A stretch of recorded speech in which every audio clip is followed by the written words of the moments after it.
interested in, and that all of a sudden presents a much more fascinating architecture than the traditional. This is what we want you to read architecture, and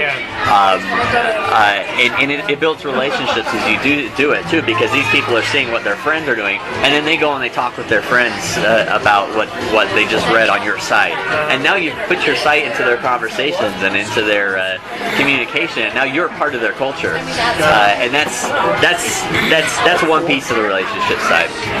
When you deal with Facebook and with Twitter and third-party sites, you're kind of doing the same thing.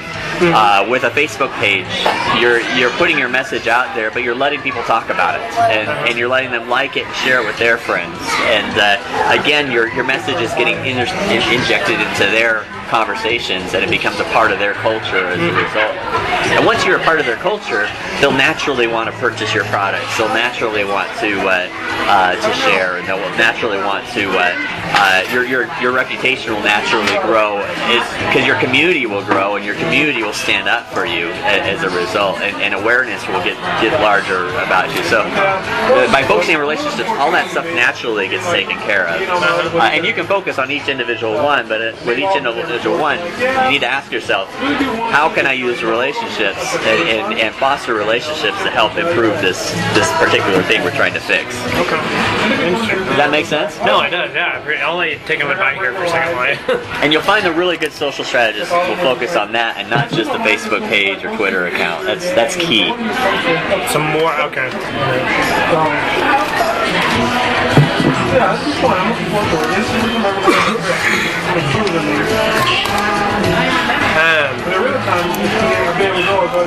So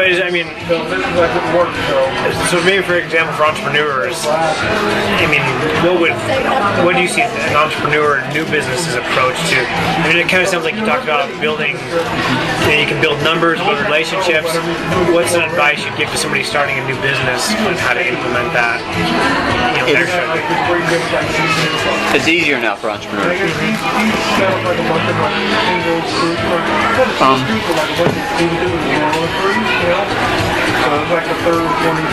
So, kind of the same reason I started my business. I was a programmer type. I didn't have a whole lot of marketing knowledge. I had a little more than some others out there, and I gained some of that experience from previously, but I didn't really know how to promote my site. I didn't really know how to get visibility about it. Well, once Facebook released their platform and I could start integrating Facebook API into what I was doing, all of a sudden I had a platform for promoting my product, and it would naturally sell itself without me having to buy an ad or hire a PR agency or go out and try and build relationships with these people myself. It would naturally share itself amongst my peers and their peers and spread that way. So these platforms, the Facebook platform, Twitter platform, YouTube's got one as well. They've all got platforms that allow you to interject into these relationships. Use them to your advantage.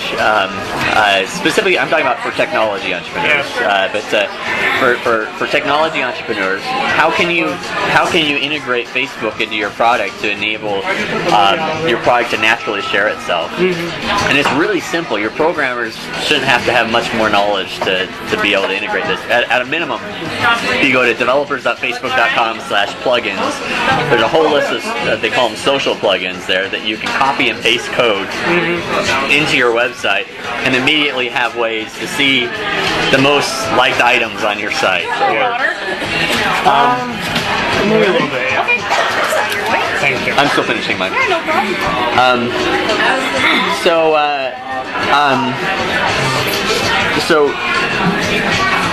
so there are some very simple ways now that you can start integrating these tools into your own technology to have it naturally share itself. So it's a lot easier than it used to be to spread word about your product. At the same time, the advent of blogs, the advent of social networking enables you to go out and build relationships with these people and get in touch with these people in ways you weren't able to before. You can now talk to Guy Kawasaki or Robert Scoble or Mike Arrington and others, and you can do so openly and easily in ways you weren't able to before. So go out and build relationships on using the social networks and through blogs and stuff like that too. And that's another way to do it. Even if you don't want to take the technology approach, you could be building relationships with these influencers and these bloggers to get word out about your product. So even a little more nitty gritty, how do you get people to see what you're posting on that? And I know it's easy to post something on Facebook or Twitter, but how do you make sure that it is seen and that you can start to build those relationships? Follow smart people. Okay. Seriously though, as you follow others, they'll start to pay attention. On your blog, if you have a blog, which I recommend, link to these people, and they'll pay attention. They'll start to pay attention. A lot of these people will follow you back.